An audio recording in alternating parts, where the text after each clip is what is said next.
আপনাকে যদি অপশন দেওয়া হয় মেয়ে থেকে ছেলে হবার, আপনি কি হবেন? না, কখনোই না। এমন ভাবে বলেন কেন না?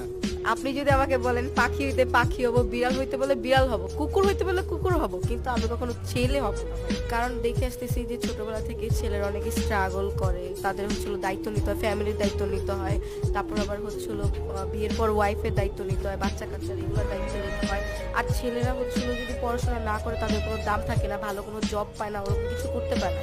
আর আমরা মেয়েরা যদি এমনি পড়াশোনা করি বা নাও করি, আমরা ভালো একটা জায়গায় যেতে পারবো, বিয়ে করে ভালো একটা পজিশনে যেতে পারবো, বাট ছেলেরা এটা করতে পারে না। ছেলেদের সব কিছুর আগে তাদের স্টাবলিশ হওয়া অনেক জরুরি, টাকা পয়সাটা অনেক জরুরি। যদি টাকা পয়সা থাকে, স্টাবলিশ হয়, তাহলে সবার কাছে দাম পাওয়া যায়। আর বিয়ের পর দেখা যায় যে যদি বউকে একটু বেশি ভালোবাসে তাহলে মা বলে, যদি আবার মাকে বেশি ভালোবাসে তাহলে বউ সহ্য হয় না। এইগুলো নিয়ে অনেক প্যারার মধ্যে পড়তো। একটা ছেলের লাইফ অনেক কঠিন, অনেক টাফ।